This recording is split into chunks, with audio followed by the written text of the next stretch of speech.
student. Today in class 10th we discuss nutrition in human being. आज हम लोग human being में nutrition को पढ़ेंगे। तो ह्यूमन बीइंग्स में न्यूट्रिशन का जो प्रोसेस होता है उसमें आपका सबसे फर्स्ट टॉपिक आता है इंजेशन, डाइजेशन और एब्जॉर्प्शन, एसिमिलेशन एंड इजेशन।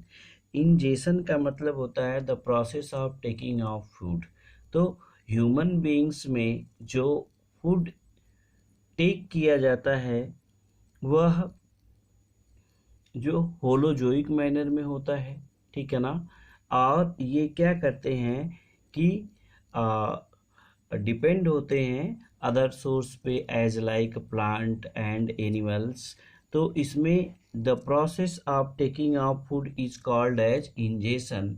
और सेकेंड जो प्रोसेस होता है उसको हम कहते हैं डाइजेशन। तो डाइजेशन के लिए ह्यूमन बीइंग्स में एक लॉन्ग ट्यूब लाइक स्ट्रक्चर होता है जो एंटीरियर ओपनिंग उसकी माउथ कहलाती है और पोस्टीरियर ओपनिंग एनस कहलाती है। उस पूरे ट्यूब लाइक स्ट्रक्चर को हम एलिमेंट्री कैनाल कहते हैं। तो ह्यूमन बीइंग्स में जो डाइजेशन का प्रोसेस होता है वह एलिमेंट्री कैनाल में होता है। और डाइजेशन प्रोसेस होता क्या है कि digestion is a type of event in which the large insoluble food particles break down into small soluble food particles। वो किसमें टूट जाता है? स्मॉल soluble food particles में, और वो एब्जॉर्ब कर लिया जाता है। तो इस पूरे प्रोसेस को हम क्या कहते हैं? डाइजेशन। दूसरा है एब्जॉर्प्शन। नेक्स्ट जो है आपका जो तीसरी पॉइंट आती है जिसको हम कहते हैं absorption. After digestion the digested food absorb into intestine. तो ये प्रोसेस होता है तीसरा। और चौथा प्रोसेस होता है assimilation. The absorb food substances reaches into the cells. जो एब्जॉर्ब फूड सबस्टेंसेस हैं वो रीच करते हैं, माइग्रेट करते हैं, कहाँ पर जाते हैं? सेल्स में जाते हैं। And break down and release energy. और ब्रेक डाउन यानी टूट कर किसको रिलीज करते हैं? एनर्जी को रिलीज करते हैं। तो इस पूरे प्रोसेस को हम क्या कहते हैं? The process of releasing energy is called assimilation. यानी फूड से एनर्जी रिलीज होने का प्रोसेस किसी सेल्स में होता है। इस पूरे इवेंट को हम एसिमिलेशन के अंतर्गत रखते हैं। जबकि पांचवा जो स्टेप होता है उसमें होता है इजेशन। तो इजेशन हम किसे कहते हैं कि जो अनडाइजेस्टेड फूड मटेरियल्स होते हैं जो वेस्ट के रूप में पाए जाते हैं उस पूरे को हम क्या कहते हैं? इजेशन कहते हैं। तो जो वेस्ट मटेरियल्स हैं वो क्या हो जाए? बॉडी से आउटसाइड में चले जाएं या बॉडी से क्या हो? निकल जाएं। तो उस पूरे प्रोसेस को हम क्या कहेंगे? Egestion process. तो ह्यूमन में किस प्रकार से न्यूट्रिशन होता है? तो इस प्रकार में हम आपको सबसे पहले टेकिंग ऑफ न्यूट्रिएंट, ठीक है। तो ingestion in human beings the special organ for ingestion of food called mouth. Human में जो इंजेशन का प्रोसेस होता है वो किसके थ्रू होता है? माउथ के थ्रू। किसके थ्रू होगा? माउथ के थ्रू होता है। So human being food is ingested through the mouth. The food is put into the mouth with the help of hand. किसके द्वारा? Help of hand. सेकेंड जो प्रोसेस होगा उसको हम कहेंगे डाइजेशन। तो we know that the digestion process take place in the alimentary canal. तो human beings में जो डाइजेशन का पूरा प्रोसेस होता है कहाँ पर होता है? एलिमेंट्री कैनाल में। तो एलिमेंट्री कैनाल में जो डाइजेशन होता है वो किस प्रकार से होता है? तो यहाँ पे हम देखेंगे ह्यूमन बीइंग्स के एलिमेंट्री कैनाल को। चलिए देखते हैं। ये जो आपके सामने फिगर डिपिक्टेड है इसमें ये जो प्रोसेस है यहाँ से यहाँ तक का, इसको हम कहते हैं एलिमेंट्री कैनाल, ठीक है ना। तो ह्यूमन बीइंग्स में एलिमेंट्री कैनाल्स होती हैं जो ट्यूब लाइक स्ट्रक्चर होती है, इसमें 2 ओपनिंग होती है, एक एंटीरियर ओपनिंग एंड सेकेंड जो होती है उसको posterior opening. The anterior opening is called mouth and the posterior opening is called anus. तो इसके एंटीरियर ओपनिंग को माउथ कहते हैं। और इंजेशन का प्रोसेस जब होता है तो उसमें ह्यूमन बीइंग्स हैंड की सहायता से, हाथ की सहायता से फूड पार्टिकल्स को बक्कल कैविटी में ले जाते हैं सबसे पहले। तो पूरी एलिमेंट्री कैनाल डिवाइड होती है कहाँ पर, कितने पार्ट में, एक होता है माउथ, दूसरा होता है बक्कल कैविटी, तीसरा होता है फायरिंग्स के बाद आपका आता है आइसोफैगस के बाद स्टमक के बाद जो होता है उसको हम कहते हैं इंटेस्टाइन। और इंटेस्टाइन जनरली 2 पार्ट में डिवाइड होती है, one is the largest intestine and other is smallest intestine. तो एंटीरियरली से जब हम पोस्टेरियरली की तरफ लीड करते हैं तो सबसे पहले स्मॉल इंटेस्टाइन होती है, फिर इसके बाद लार्ज इंटेस्टाइन, देन एक वाइड चैम्बर होता है जिसको हम क्या कहते हैं, रेक्टम। तो ये टोटल किसका डायग्राम है, ह्यूमन बीइंग के डाइजेस्टिव सिस्टम का ये डायग्राम है। तो यहाँ पर हम देखेंगे क्या, ये है इसका माउथ में हम फूड पार्टिकल्स को जैसे ही डालते हैं तो ये फूड पार्टिकल्स का मैकेनिकल डाइजेशन होता है टीथ के द्वारा, दांत के द्वारा क्या होते हैं, इसका मैकेनिकल डाइजेशन किया जाता है। तो ह्यूमन बीइंग्स में 4 डिफरेंट काइंड के टीथ पाए जाते हैं जो कि थिकोडॉन्ट कंडीशन या हेट्रोडॉन्ट कंडीशन में पाए जाते हैं। और ये अब पूरे लाइफ में 2 टाइम्स एराइज होते हैं, इसीलिए इसको डाइफोडॉन्ट कहते हैं। तो इन टीथ की हेल्प से जो फूड पार्टिकल्स होता है वो ग्रिंड होता है, पिसता है, छोटे छोटे पार्टों में डिवाइड होता है, इसी को हम मैकेनिकल डाइजेशन कहते हैं। ठीक है। अब माउथ के बक्कल कैविटी में स्पेशल टाइप की ग्लैंड होती हैं जिसको हम कहते हैं सलाइवरी ग्लैंड। इस सलाइवरी ग्लैंड से सलाइवरी एमाइलेज एंजाइम निकलती हैं और यह सलाइवरी एमाइलेज एंजाइम जो फूड पार्टिकल्स में प्रेजेंस कार्बोहाइड्रेट होता है उसको डाइसैकेराइड में तोड़ देती हैं। और सलाइवरी एमाइलेज में जो है कि कार्बोहाइड्रेट डाइजेस्टिव एंजाइम होती हैं, उसमें लाइसोसोम भी होता है कुछ अमाउंट में बैक्टीरिया किल करने के लिए। तो एक दिन में लगभग 1 से 1.5 लीटर तक सलाइवरी ग्लैंड का सिक्रीशन होता है, यानी सलाइवा का सिक्रीशन होता है। अब नेक्स्ट चीज़ है, यह बक्कल कैविटी लीड करती है आगे की तरफ जो एक कॉमन जंक्शन होता है जिसको हम कहते हैं आइसोफैगस।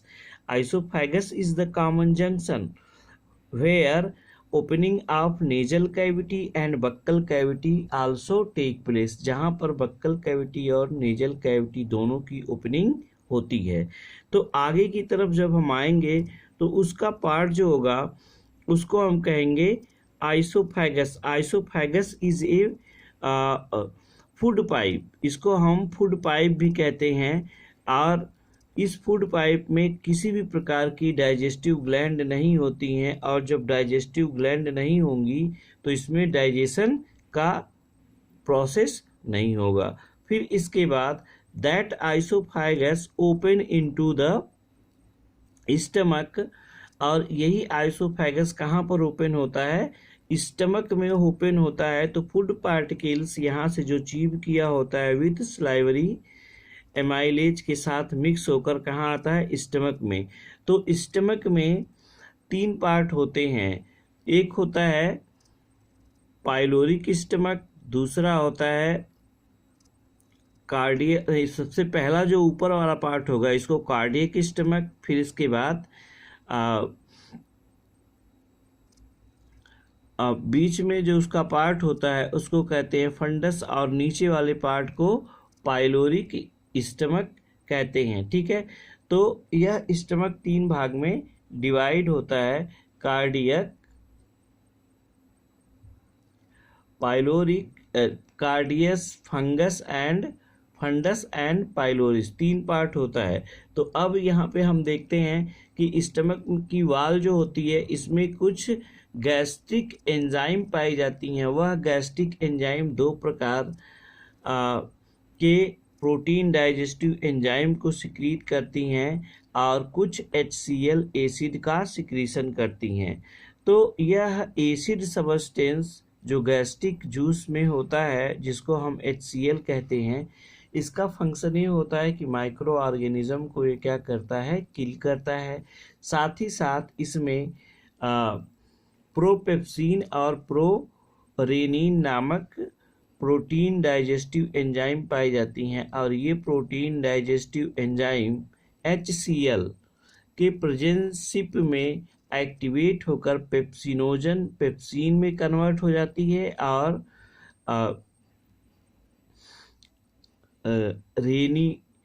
रेनिन जो होती है वो मिल्क डाइजेस्टिव एंजाइम होती है जो मिल्क प्रोटीन को डाइजेस्ट करने का काम करती हैं। तो यहाँ पर स्टमक में फूड का डाइजेशन होता है। साथ ही साथ ये फूड पार्टिकल्स जो पाइलोरिक स्फिंक्टर वाल से होते हुए ये आते हैं स्मॉल इंटेस्टाइन में। ये स्मॉल इंटेस्टाइन का पार्ट है और स्मॉल इंटेस्टाइन 3 पार्ट में डिवाइड होता है। एक को हम कहते हैं डुओडिनम, ये जो कर्व लाइक स्ट्रक्चर है इसको हम क्या कहेंगे, डुओडिनम। अब डुओडिनम जो कर्व बनता है उसी के बीच में एक पैनक्रियाटिक ग्लैंड होती है और दूसरी क्या होती है, गाल ब्लैडर से यानी लीवर के द्वारा सिक्रीट किया गया जो जूस होता है जिसको हम कहते हैं बाइल जूस। तो लीवर से सिक्रीट किया गया बाइल जूस होता है।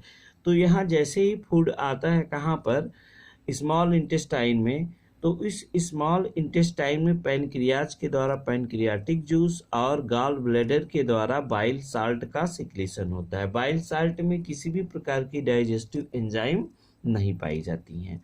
तो बाइल साल्ट में किसी भी प्रकार की डाइजेस्टिव एंजाइम नहीं पाई जाती हैं और ये गाल ब्लैडर से निकलती हैं और हिपैटोपैनक्रियाटिक डक्ट के थ्रू ओपन होती हैं। कहाँ पर, डिओडिनम पार्ट में।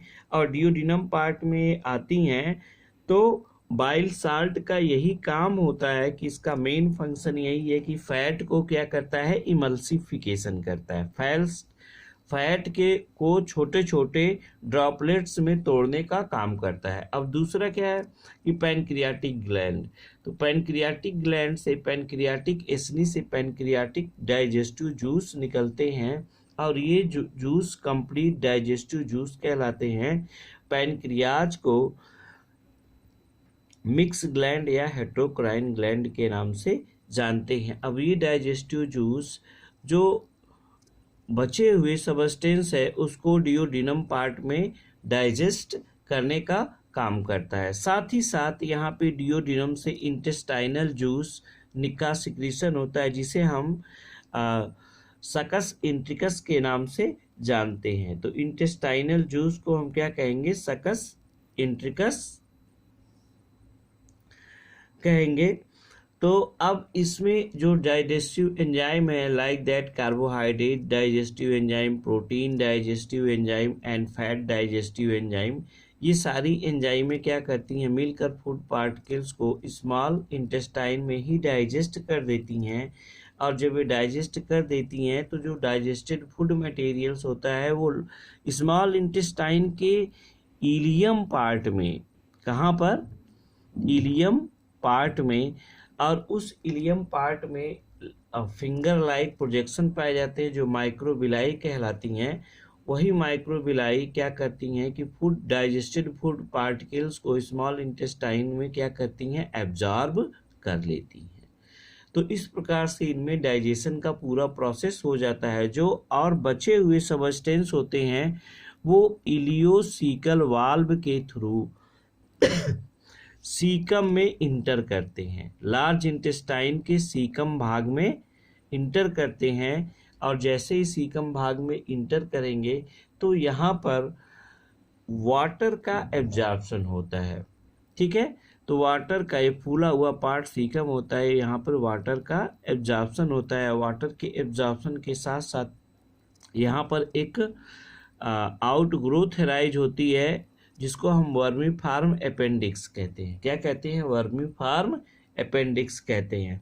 तो यहाँ पे ये क्या करती हैं कि ये निकलती हैं, तो यहाँ हम देखेंगे आगे की तरफ, तो ये चीज़ है कि यहाँ से फूड पार्टिकल्स क्या होंगे कि जो है कोलन पार्ट में जाएंगे, तो ये ऊपर की तरफ है तो इसको हम असेंडिंग कोलन कहेंगे, इसको ट्रांसवर्स कोलन कहेंगे और इसको डिसेंडिंग कोलन। तो कोलन के थ्रू फूड पार्टिकल्स आकर रेक्टम में स्टोर होते हैं जो अनडाइजेस्टेड होते हैं, और लार्ज इंटेस्टाइन में जनरली 90% वाटर का रीएब्जॉर्प्शन एब्जॉर्प्शन हो जाता है। तो जब वाटर का एब्जॉर्प्शन हो जाता है तो जो अनडाइजेस्टेड फूड मटेरियल्स हैं वो रेक्टम में स्टोर हो जाते हैं, और रेक्टम में स्टोर होने के थ्रू वह एनस के थ्रू बाहर निकल जाते हैं। तो इस प्रकार से ह्यूमन बीइंग्स में क्या होता है कि वाटर का न्यूट्रिशन प्रोवाइड किया जाता है। तो I hope you understand nutrition in animal में, ह्यूमन बीइंग्स में न्यूट्रिशन आपको समझ में आ गया होगा। तो अब नेक्स्ट टॉपिक जो है हमारी एक्सरसाइज की है, तो वह एक्सरसाइज हम करेंगे। नेक्स्ट टॉपिक में हम आप लोगों को बताएंगे कि एक्सक्रीशन क्या होता है, एक्सक्रीशन से रिलेटेड क्वेश्चन के बारे में स्टडी करेंगे।